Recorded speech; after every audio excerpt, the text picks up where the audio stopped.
gentlemen, we are here, and we are getting ready to go into the part two of the history of the steel pan. And with so, having said so, I'll be calling up on my guest this evening again is Don Juan Christopher John.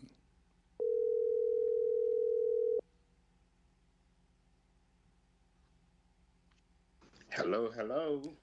Hello, hello, my brother. Welcome back. Welcome back. You are here once again with us with the history of the steel pan, part two. Welcome aboard, my brother. Thank you, thank you. Thanks for having me again. I want to say a pleasant good night to the listening audience on Space City Radio. Thank you for tuning in. You're once again in for a treat, a historical treat on the history of this wonderful instrument known as the steel pan. Fantastic, fantastic. We got some great reviews. The viewing was up on the charts. We are heading to before this part two comes out, we will probably be reaching 600. Could you speak up a little louder, Chris? It's coming through a little low here. Certainly. Hope this is better. Yes. What we did the last time, let me go back over a few things that we covered in part one of the history of the steel pan. You took us back to your early years, where you grew up. You said behind the bridge in Desperado, Spaniard, down by the river. Then you also touched on some of the history of the nation and its people. You also touched on the Tambu Bamboo bands. That was some great knowledge here for us that aren't familiar with the culture of the culture. Then you mentioned the BURT of the pan in Laventille. You also mentioned some innovators. Who were the innovators and the pioneers, and also the culture of the pan. Chris? You are a man full of knowledge. And we are going to start off this evening with a tribute to Winston Spree, and then I'll be handing it over to you. All righty.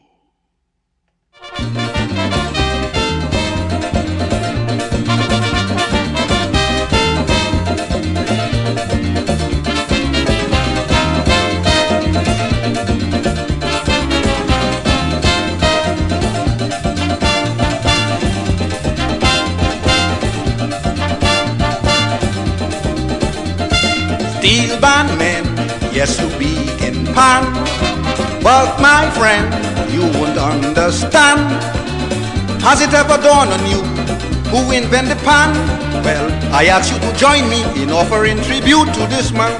Ogom. Everybody wondering of all these steel band style. You like to know? When you get to know, well, it's gonna break your heart.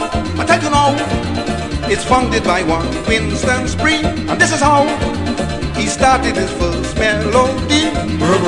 Bumping, bumping, bumping, bumping, bumping, bumping, bumping, bumping, dumulubulu, dumulubulu, dumulubulu, dumulubulu, dumulubulu, dumulubulu, bulum.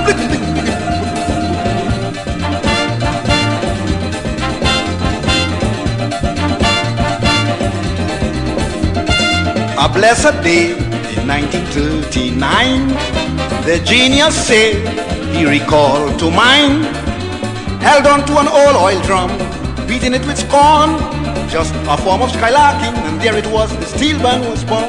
Oh, gone. Everybody wondering of all these steel band style.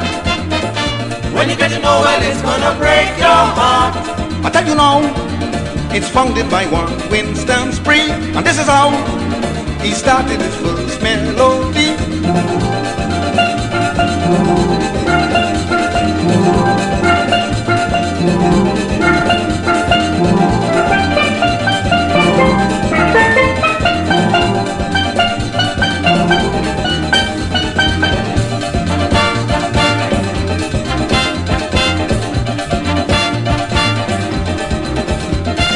He went along, beating blow by blow.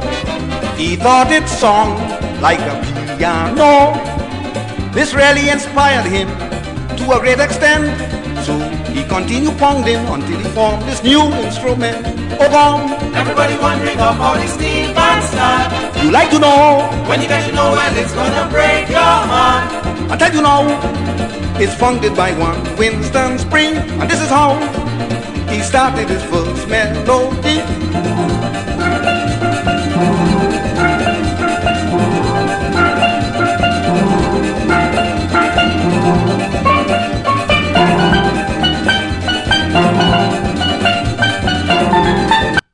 Yes, yes, yes. Don Juan Christopher John is here on Space City Radio with part two of the history of the pen.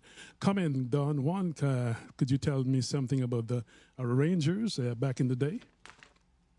Well, before I jump into the arrangers, I would like to say this to you and to your listening audience.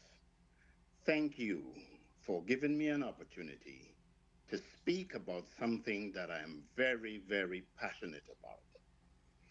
The birth of the steel pan originated behind the bridge, Laventille Road, John, Gonzales, George Street, Duke Street, and I just want to share this knowledge with your international listening audience so that everyone knows that the steel pan and the steel band originated in Trinidad and Tobago. It originated behind the bridge in Trinidad and Tobago. And I am so proud to be a member of that pan fraternity to speak on the history of this wonderful instrument, the last musical instrument invented in the 20th century. So let's talk a little bit about the arrangers.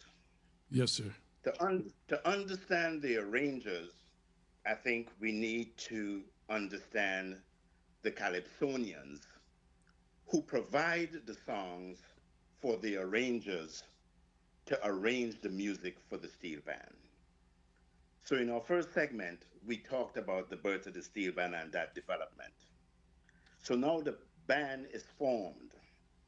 The oil drums are tuned and ready to play. But I must say this. Note that the players of this instrument do not have any type of formal musical education. We need to understand that setting. That was back in the day.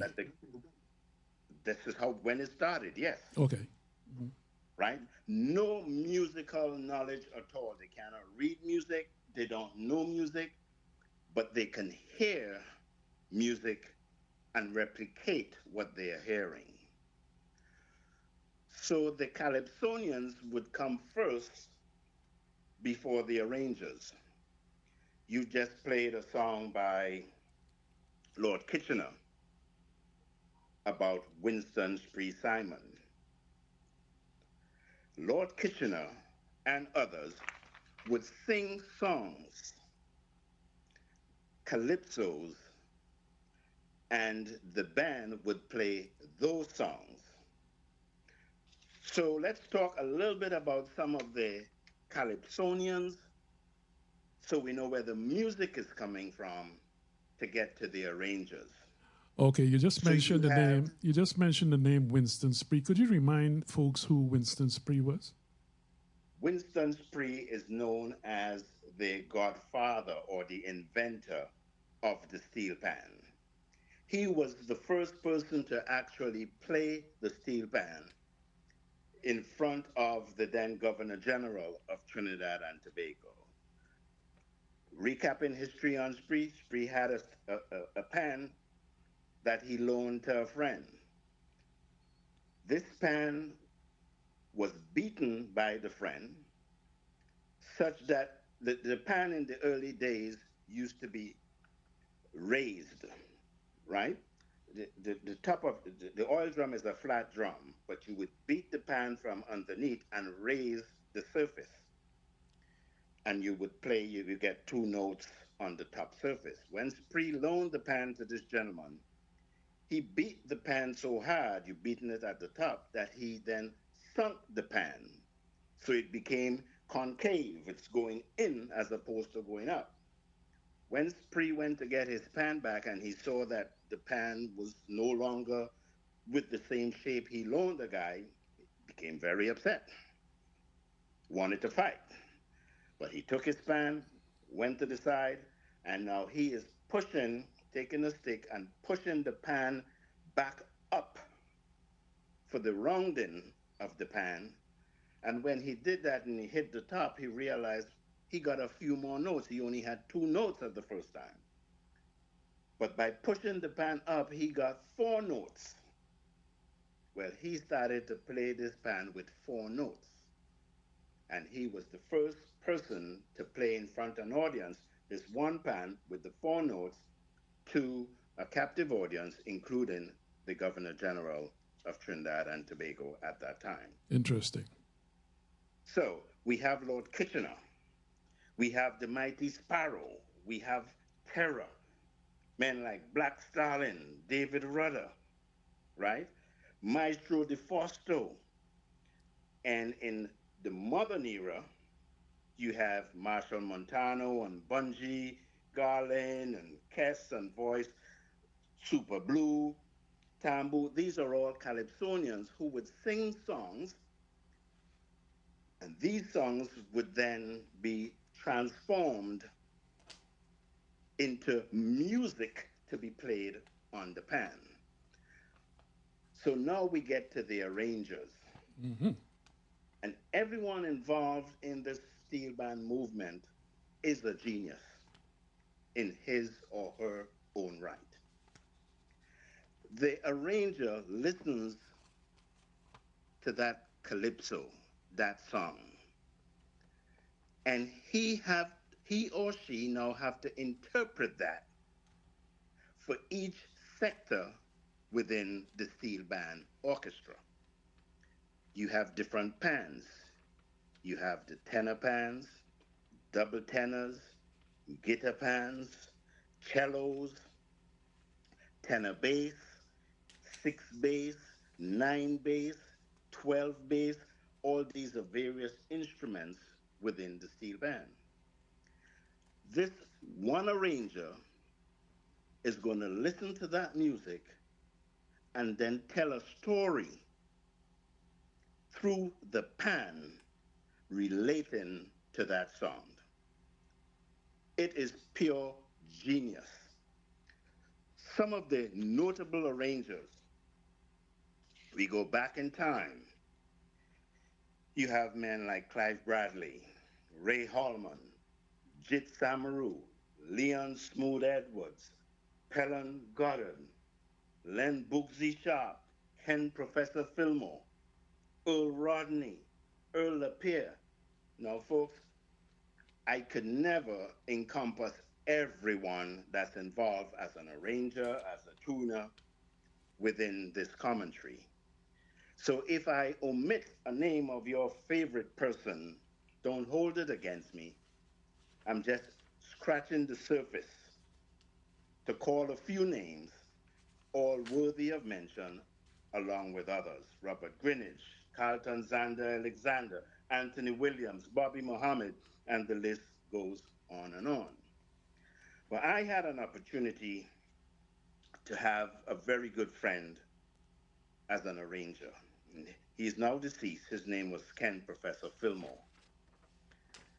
And when I was in New York and Ken was in New York, he arranged for a band in New York called Sonatas. And I remember one day I was visiting with Ken and just said, Ken, how do you arrange this music without any formal education in music and have it played so beautifully throughout the band? And he said to me, he said, Chris, he said, it's God, it's an inspiration. He say at night when folks are sleeping, he say I'm up because music is just coming to me. And he would get up and he would write certain things down. Once it's together in his head, then he have to go to the panyard and get the section leaders. Remember, I call the different sections, whether it's tenor, double tenor, guitar, cellos, etc. Get these musicians, again, who cannot read music, and relay his story to them, how he wants this song to be reproduced. They, in turn, as the section leaders, would then go to their sections and play what the arranger told them to play. So each section have its own piece without reading music. And it would all come together after hours and hours and hours of practice. It is something to behold. Great. I marvel going to the panyard and listening to the practice sessions. And they would start and they would stop, start and stop until they get it right. But no one is looking at a score sheet because they could not read music. And at the end of it all, you have a wonderful rendition of not only a calypso piece, but Steel Band has gone on to play any type of music in the world. Classical music, jazz, reggae, R&B, it's played by the Steel Band. Well, So they were that, my really friend, gifted. They were really gifted. gifted. I heard another interview given by Leon Smooth Edwards, who is the arranger for All Stars. And he said, it's a spiritual transformation for him to write that music to deliver to the band. He said, Ken told me the same thing. Ken told me personally, but I heard Leon Smooth in an interview said, this thing is spiritual. These folks are fasting, they are praying, and the Holy Spirit reveals to them what they need to do in order to display the type of music that we are getting from the Steel Band. That's amazing. That's amazing. I knew a guy back in Guyana. He couldn't read or he couldn't write, but he could play the pan, and he played it by ear. He said that's ear sound. That you play anything, and he would just run over the pan, and he would play it like that. And he couldn't read or he couldn't write. So that's no, just you're a not saying gift. read or write music. He couldn't read or write, period. Period. He couldn't read or write, period. So that's just a gift. That's just a gift. We're going to go back to the station for station identification, and then we will come back to Don Juan Christopher John on part 2 of the history of the pan. You are listening to Space City Radio Station with yours truly, musical Selecta BURT, and this show comes your way every Wednesday evening from 7 to 10, 8 to 11. Please call a friend, text a friend, and share the link.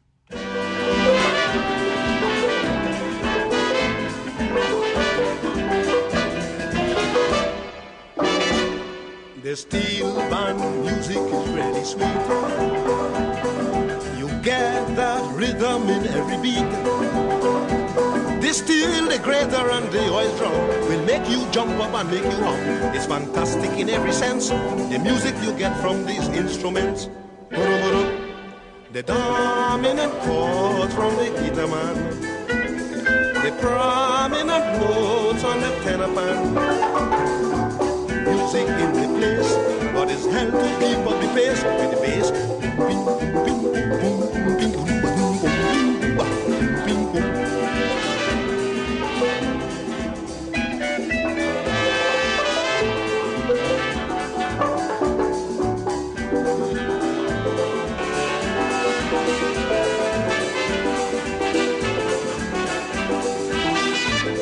And most important, I want you know, they play from classic to calypso.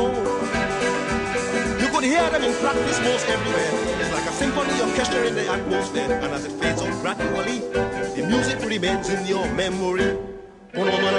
Yes, the dominant chords from the inner man, the prominent notes on the tenor pan. Music in the place, but it's held to keep up the pace with the bass.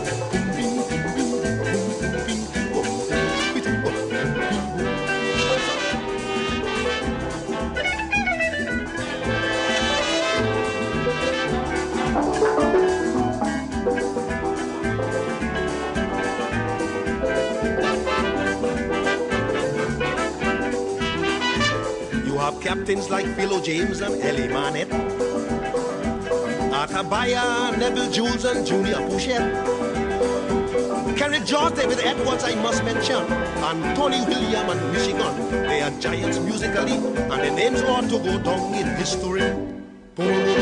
Yes, the dominant chords from the guitar man, the prominent notes on the tenor band. Music in the place, but it's held to keep up the pace with the bass.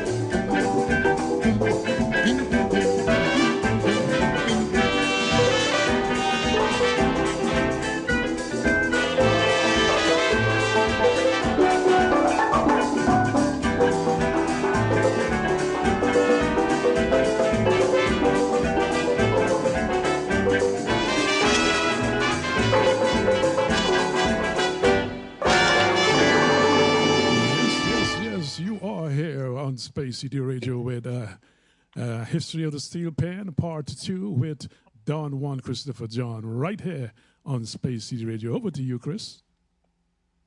Thank you, thank you.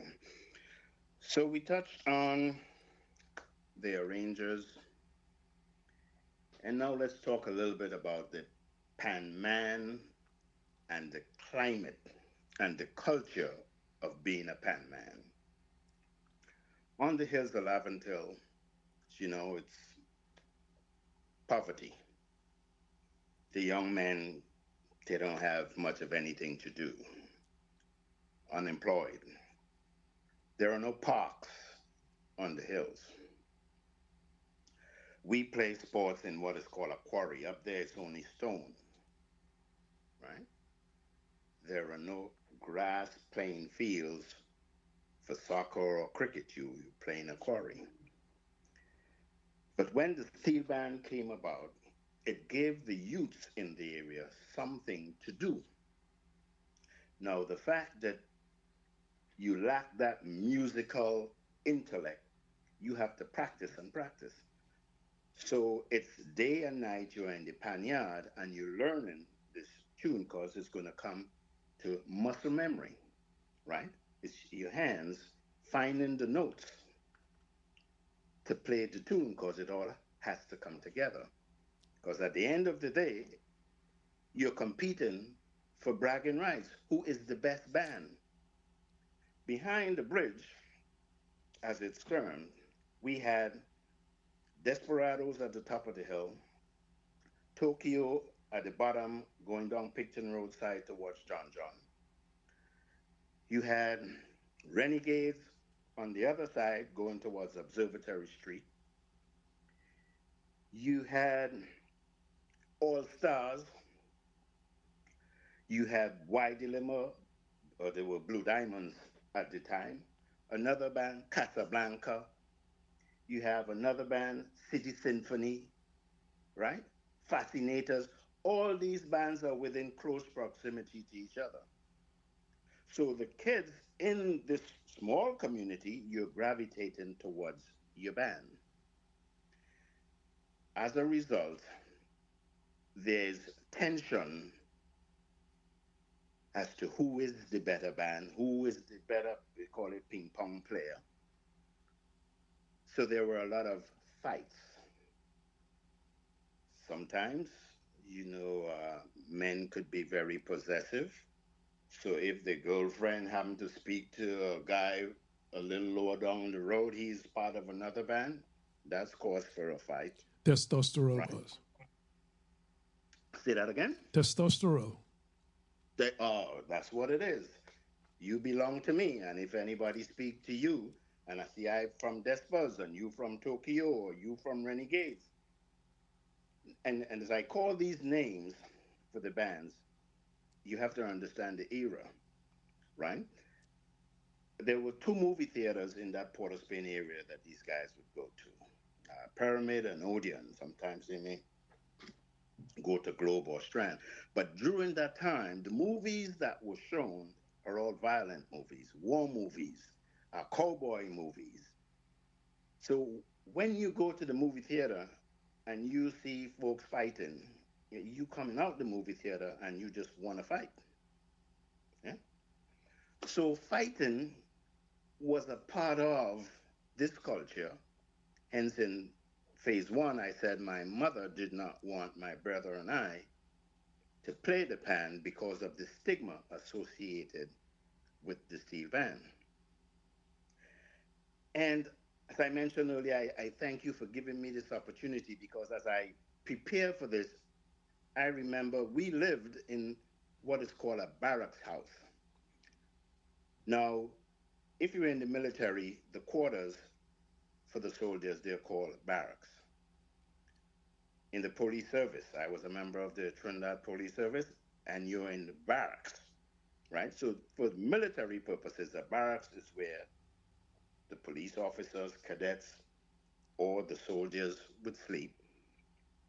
But for slaves, there is also a place called the barracks, okay? And I happened to live in one of those barracks on the Hills of Laventille. There were two barrack houses. One was a 7-room barrack house. So in this one building, you have 7 sectors for 7 families. In my barrack house was a 3-family barrack house. Folks, envision 1 door and 1 window. That's what you have in a barrack house. There is 1 door for you to go in, and there's 1 window for you to look out of. That's it. But in my 3-sector barrack house where I lived with my mother, my 2 sisters, Joyce, Janet, and my brother, Saga, one of the houses or the sectors was a lady whose son was a very prominent leader for desperados. Remember, the names that you were given to those guys at the time were vagabonds, hooligans, bajans. But this guy, his name was Wilfred Harrison. He used to talk a lot, so they used to call him Talkative or Mr. Speaker. Now, I mentioned Rudolph Charles as being the inventor, the innovator for Pan on the Hill with Desperados. He was the leader of Desperados. He tuned the pans, the genius. Well, Speaker was the self-proclaimed protector of Rudolph Charles, and his mother lived in the same yard with us in that same 3-sector house. When these guys are getting ready to fight, remember we talk about the gangs, you could call the steel band a gang because that's what you're associated with because you're going to fight. It's in our yard that they're assembling because that's where Speaker Mother lives and he is the leader of the gangs. And I remember he would tell my older sisters and my brother, take your little brother, because I'm the baby of the family, you guys go inside because we getting ready to rumble. These guys will be there with machetes, razors, cutlass, ice pick, iron bolt, tomahawks, you name it. And then they would leave from that assembly area in our yard. And if they're going to fight the Renegades guys, they head one way. If they're going to fight Tokyo guys, they head the next way. Question. Yes. These guys, were they players of the band, or they were just hooligans for the band? No. They are players in the bands. And all of them walking with the wedger. Well, there's an an atmosphere of violence, right? So it's everybody for each of the bands that have that mindset, you know. Young kids, unemployed, not much to do but play the pan and play little sports, and we looking for uh, control of our turf. We are the best band. We are the baddest band. You know, they would practice and practice, and then at carnival time, take to the streets, and all hell may break loose on a carnival day, as Blakey alluded to, of a fight that he witnessed in 1950. You know. So, since you mentioned that, Chris, here is Lord Blakey talking about steel band clash back in the day. Once again, this is Musical Selecta BURT. This is Primetime Wednesday with Don Juan Christopher John on the history of the steel pan part 2. Here is Lord Blakey bringing into you steel band clash.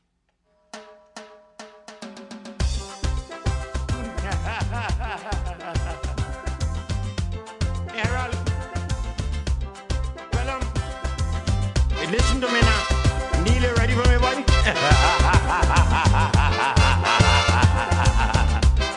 Oh, Lord, hear me. Neil fixing me up here, you know. So me afraid that.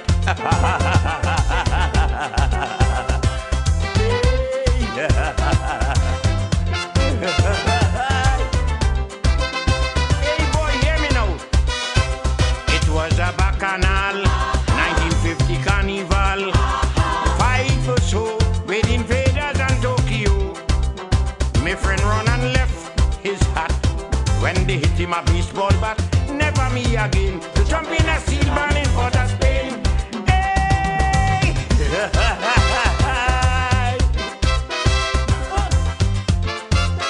Well, you and I understand what you're doing, you know.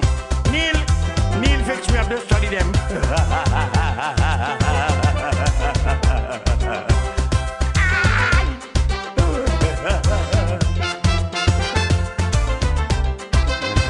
Hear me now. Invaded beating sweet, coming up Park Street. Tokyo, coming down beating very slow. And friend 22, band clash. Mama, you, if you see cutlass, never me again. The jump in a steel band in Port of Spain. Hey! Hey, boy. Hear me? Hear me, boy? Music, boy, music.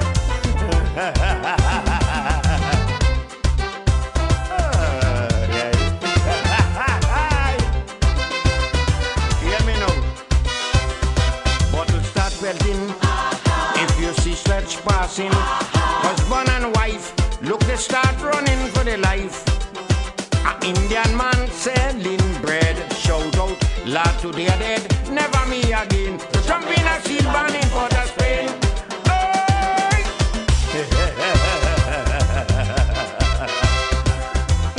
Well, you hear me? Where Neil, you going outside? You're telling me, Neil, tell me something now. Oh, Lord. Hey, boy, music, boy. Well, the thing get hot. If you see men get caught. Lord Blakey running a house by a lady. Right on top he lay the bed. They felt a bottle and bust my head. Never me again. Jump in a steel band in Port of Spain. Hey!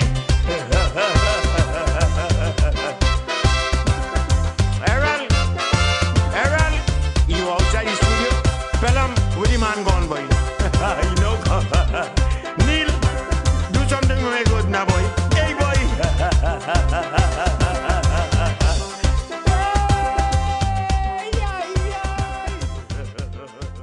Yes, yes. That's the original rude boy out to Trinidad and Tobago. Was he from Laventille, Don Juan? Where was he from? He's from behind the bridge. He used to live over on the St. Paul Street side, Okay, do you have? close to Besson Street. Yes, behind the bridge guy also. There are a lot of Calypsonians who, came from behind the bridge. Lord Melody used to live up on the hill up there in an area called Clifton Hill. Shadow, when he came from Tobago, lived on the hills alive until they're in my neighborhood as well. The Mighty Terror lives on the hill over on Picton Roadside, close to Fort Picton. And the Mighty Bomber lives close to Terror on the hills of Laventille as well. So, yeah. But I want to jump off on a little bit of that violent era. Not that I'm glorifying violence, folks. Understand that I'm just giving you history. The This is what occurred, history, yeah, that's what we're dealing right? with. If we talk about World War One, World War Two, the Vietnam War, Desert Storm, someone who experienced that could only give you the history what they experienced. They're not saying whether the war was right or was wrong. I'm Exactly. just giving you facts as I know it, as I experience it. So Blakey talked about that fight. I believe that was in 1950. But in 1959, there was another fight between two steel bands. And I happened to experience that as a little kid. It was a fight between Sour All Stars and Desperados. Now, Sour All Stars is coming from the Sour area, coming down to St. Joseph Road, and they're going to come across Piccadilly Street to head to the Savannah. All bands headed to the Queen's Park Savannah. And I was told that the bands would actually try to rush to get to the Savannah first because the prize at the time for the bands reaching first, second, or third may have been cases of rum, right? No monetary thing, but rum. So folks are rushing to get some liquor.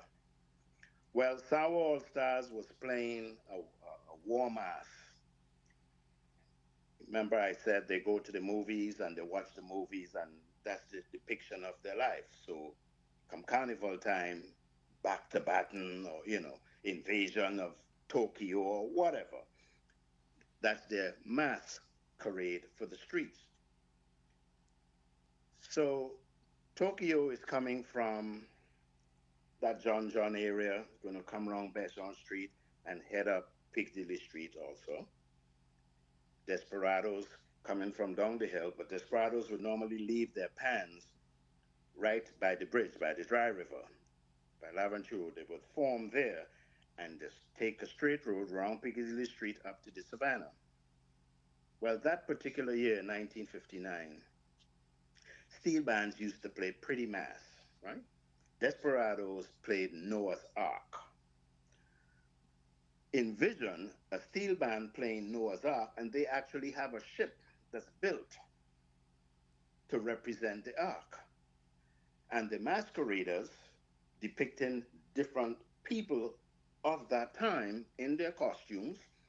If you're a shepherd, you have your staff, you have your tomahawk, and you're well ingrained in this band heading to the Savannah. Well, Sour All Stars, and remember, folks, the streets of Trinidad and Tobago are narrow streets. These bands are now on wheels, right? So they build a rack and all the pans on wheels. So the spectators, if you're not playing in the band as a masquerader, you're holding on to the racks to push the wheels. That's how the pan men are moving forward. Somebody has to push the fans. Well, Tokyo is behind Desperados, and Sour All Stars come up to Tokyo. Just as in battle, there's a flag bearer. In the old war days, the guy probably on a horse and he has his flag and he's marching. Well, in our carnival parades, each band have a flag man or a flag woman. and that person is waving the flag, and if they come to another band, if two bands are heading head on, one have to pull aside because the road is not wide enough for two bands to move. The guy with the flag, he's going to motion to the other flag man, either get out the way or we're running through you. That's how the fights would normally start. If you don't move, we coming. Mm-hmm. And once we get in there, it's clash. Well, they come up, Sound All Stars comes up to Tokyo. Tokyo know that Desperados is just in front of them. Remember, Tokyo and Desperados, they may be warring at times, but they're from the same environment and they are going to fight for each other. So the Tokyo pan men just pull aside to let Sour All Stars go through because they know right in front is Desperados. And they are the bad Johns. They are the bad guys. Sure enough, Sour All Stars was caught between Desperados and Tokyo. And when their flagman tried to go through Desperados, as they say, all hell broke loose. Right in front of the hospital, the Port of Spain General Hospital on Charlotte Street. The ark, Noah built this ark and it had a big door for all the animals to go in. Well, inside this ark was all the ammunition that they're going to use. His cutlass, his iron bolt, his ice pick, his tomahawk. And the pan men and the bad Johns for the band pulled down this ark door, ran in and got the stuff, and told all the women and children, you all get into the ark. And it was a bloodbath on Charlotte Street for Sour All Stars. And so, folks, just envision, in those days, a machete is like a sword, right? And that's what they're using to fight. So there's a lot of buzz head and chopping take place there. Yes. A lot of people lost their hand. A lot of people lost their wrist. There was a time you would see a guy with his hand in his pocket, right? His left hand or his right hand. It's because he's missing the wrist. My God. So he walks with his hand in his pocket, holding up the pants, so that you won't see it's just a nub that he has there. It was a violent era. However, folks, I would like to say that into the 1960s, the early 1960s, the temperament changed with sponsorship coming to the steel bands to help with the development of this culture and to give the young men something to look forward to and providing an alternative to the violence. So if your band receives sponsorships, you're going to get money to buy pants, to buy uniforms, buy your jerseys, but on condition the fighting have to stop. If the fighting continues, you're going to lose your sponsorship. So the leaders, then would speak to the band members, the fighting has to stop. And so throughout the 60s, late 60s, as more and more sponsors came in, the government got involved, the competitions, the panorama competitions started, and now they are awarding monetary prizes. So, okay, when we come back, we're going to talk about the sponsorship and also the engine room. Just touch a little bit on the engine room. Certainly. You did mention early in this segment here, in this session, the name The Mighty Terror. And here is The Mighty Terror with Sugar for Pan. Once again, you are listening to Space City Radio with musical selector BURT and Don Juan Christopher John. And this is part 2 of the history of the steel pan of Trinidad and Tobago.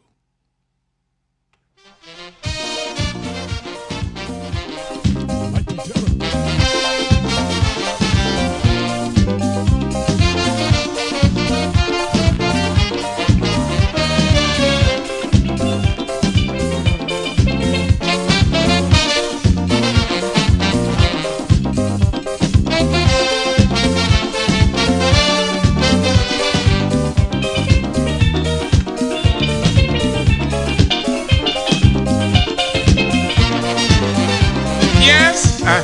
a rumor. Oh yes, that a Fred Kitchener in making pan tunes for Panorama.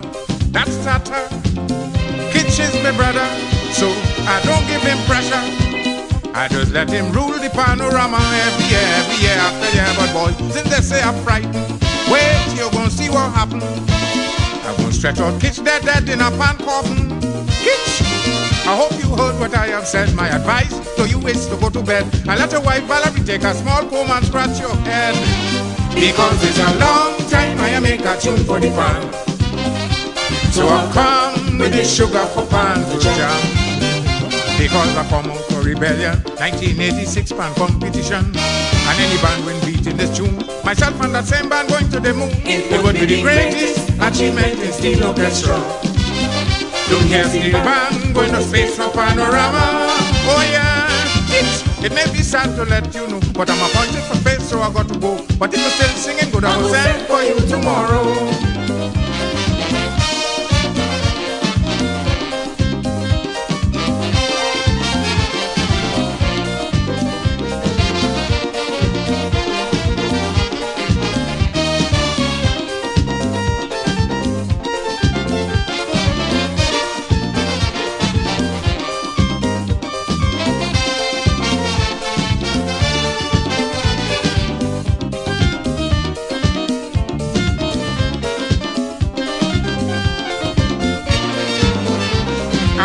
I am so determined. This year I believe I ain't joking.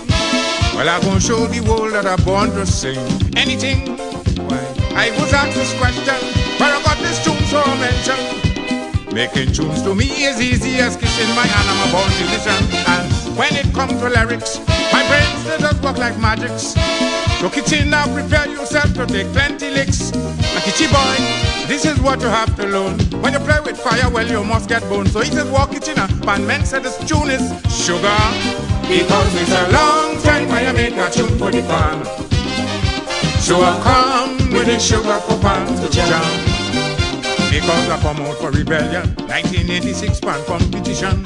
And any band will beat in this tune. Myself and that same band going to the moon. It would be the greatest achievement in steel orchestra. To hear steel band going to space for Panorama. Oh yes, it may be sad to let you know, but I'm appointed. Yes, Sugar for Pan by the Mighty Terror. Over to you, Don Juan Christopher John. We are being prepared for time. We are doing part two. Part one has been doing some astronomical numbers in viewership. We are pushing up to almost 500 somebody, 600. Part two was we are going to do some serious numbers here. Over to you, Don Juan Christopher John, Space City Radio. Okay, folks. Let's talk a little bit about the engine room. You had asked about that prior to the break. The drum is the heartbeat, to me, of the African descendants and the East Indian descendants. Drum is how we communicate, right? Drums sends a message. Drums tells a story. So you have now created a steel band that's going to play a melody, but what is going to drive that steel band is what we call the engine room.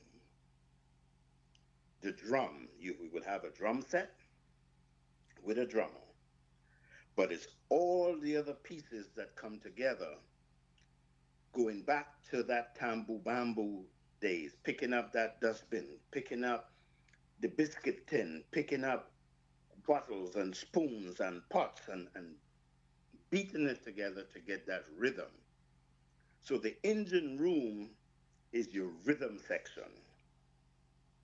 Congas, tok-toks, irons.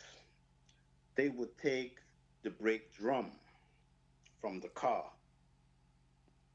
parts of the carburetor, anything that when you hit it together with some type of metal or something, you're going to get a sound and then blend that sound together. So the engine room, to me, is the heartbeat of the band. the music feeds off what is coming from what is called the engine room, that rhythm section, that drum. It gives the vibe for the entire band, and the panists, as the pan players are called, just go into their zone and in their frenzy, get in that rhythm, and they are bringing out the melody from their instruments. So you asked about the sponsorship, which helped change that culture, the violent culture, to one of more peace and competition with class. So George Yates, who was one of the leaders of Desperados Steel Orchestra, he said that he was approached by some of the management staff of what was then West Indian Tobacco factory, the cigarette factory. They needed a band to sponsor, and Desperados didn't have a sponsor, so Whitco, as they were called, West Indian Tobacco Company, became the sponsor of Desperados. We have oil and natural gas. That's what Trinidad and Tobago economy is based on. So we had Amoco, we had BP, these oil companies. They sponsored Renegades, right? So they were known as Amoco Renegades or BP Renegades. Back then in the early 60s, we had a band even sponsored by an airline. It's called Pan American Airlines used to fly to and from Trinidad. And they sponsored a band, as Brother Mudada, no, not Mudada, said that it was Valentino, that the bands from the West was the best. I think he was referring to that band, Pan Am North Stars. And the reason I think he said that in his calypso, and he was correct in saying that I'm singing about an era when the band from the best was the West. Pan Am North Stars won the very first and the second Panorama competitions in 1963 and 1964. So when he sang that song, giving props to that band from the West, it was correct at that time because they won the first two and they were sponsored by Pan Am.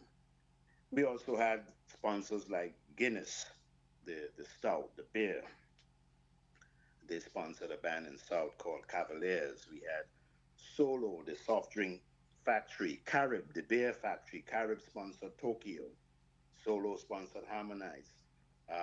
Neil and Massey sponsored the All Stars, you know, Courts, Angostura. And these, again, are just a few of the sponsors for the steel bands that helped change the dynamics of the steel band movement from being a violent type environment to now something that is embraced by the society, and the young men who are playing in these orchestras now have an opportunity to grow, develop, and later on travel throughout the world. Steel band has gone throughout the world, taking that beautiful sound with them. And, you know, many years in Texas, there's a university called Richland College, and they had a steel band festival. And when I attended this festival, I was amazed to see elementary school kids, high school kids, and college kids playing the steel band and jumping up and having a good time. And I said, wait a minute, that's my thing. They're stealing our thing. Because if we don't grasp where steel band came from, who the inventors were, steel band is played in Japan, it's played in Sweden, in Canada, in Austria, it's all over the world. But the truth has to be told that this beautiful instrument originated in Trinidad and Tobago, and the birthplace of that instrument that we now love is behind the bridge in Port of Spain, Trinidad. Great, great, great information. Great information. Chris, we may have to do a part 3 because of time constraints. What we're going to do right now, we're going to play one by Black Stallion, and he's paying tribute to George Bailey, Winston Spree, and Maestro. Okay, so here we are right near Space City Radio. Yours truly, musical selector BURT, and Don Juan Christopher John, Part 2, History of the Steel Pan.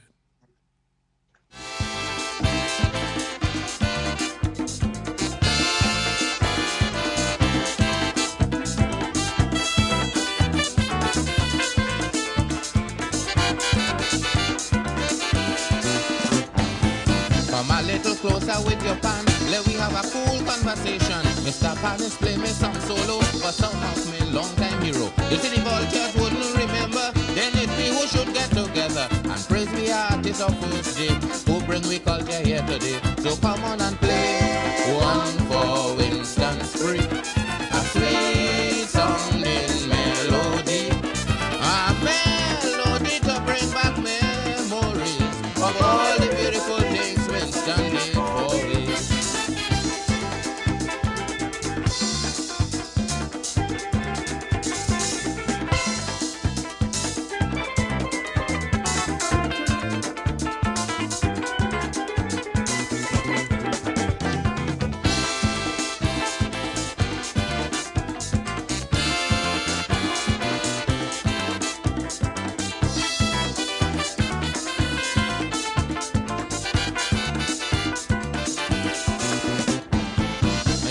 Man, don't feel that a dread. I ain't come out to push no dotage head. Have people here in the country who don't care one blasted thing about we. Once we make tune for the carnival, for them to make bread for the festival. When you hear is Ash Wednesday morning, they don't care how the art's surviving. So come on and play one for Lord Maestro. Play him away solo with melody to bring back memories of all the beautiful things that they did.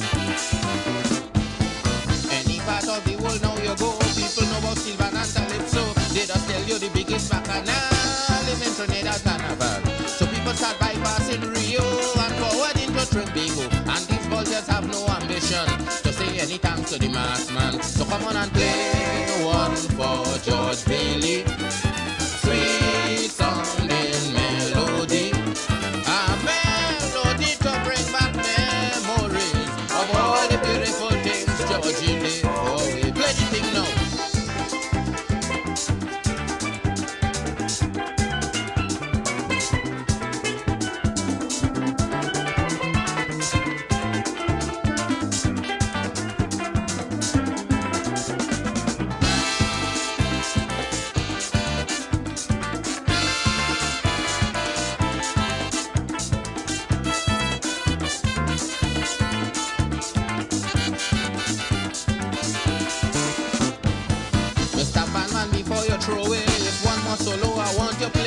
To play one for them boys here who aim is to lick up the culture. You see they form themselves in committee, don't destroy the art in the country. So play one and make them understand the culture is bigger than the man. So come on and play one sweet melody for the carnival destruction committee. A melody to make them whine, to whine and whine and whine and whine and shake down the behind. Play the thing go.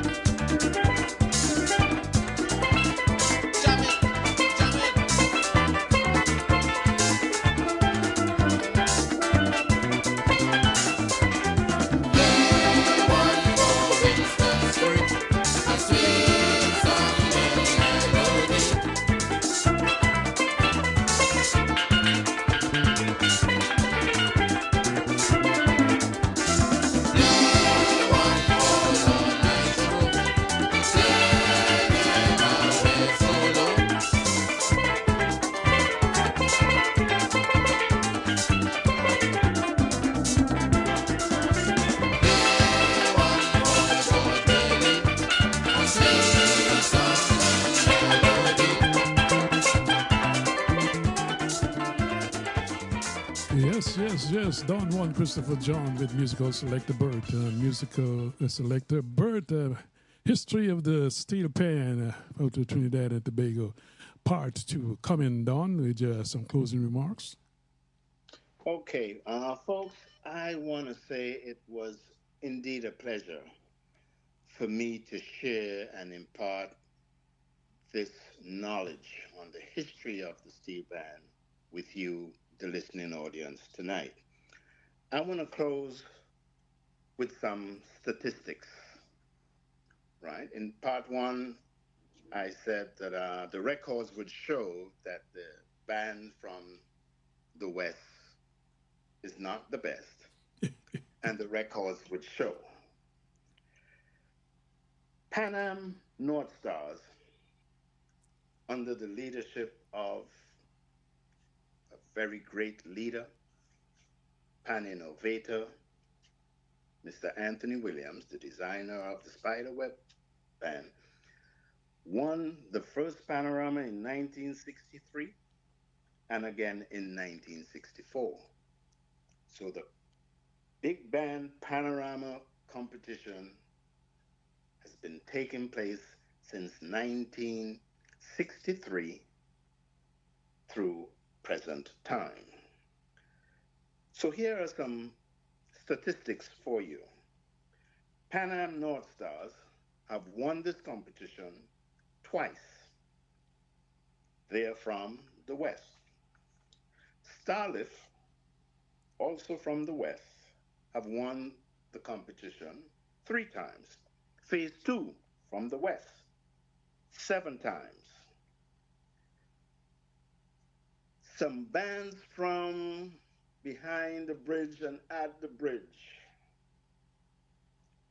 All Stars, 11 times. Desperados, 12 times. Renegades, 13 times. I submit to you that the steel band from the West reigned in the first 2, 3, 4, 5 panoramas, but the guys from behind the bridge, from the hills, now rule and reign in terms of numbers in the steel band competition. Exodus have won this competition 5 times, and they are the current champions, and they're from the East. So, folks, I hope that you enjoyed my historical perspective of this wonderful instrument, the last musical instrument invented in the 20th century, known as the steel band, originating in Trinidad and Tobago, my lovely Caribbean islands. Have a good evening. God bless you. Stay safe. Thank you, thank you, thank you. Don Juan Christopher John here on Space City Radio, bringing you the history of the steel band, Pan, part 2. What a show, what a show, what a depth of information you have there, Don Juan Christopher John, and it's a pleasure having you. On behalf of my listeners here on Space City Radio Station, we do thank you very much and looking forward to working with you in the future. Stay blessed and have a fantastic evening. Thank you, my brother. God bless you. Thank you.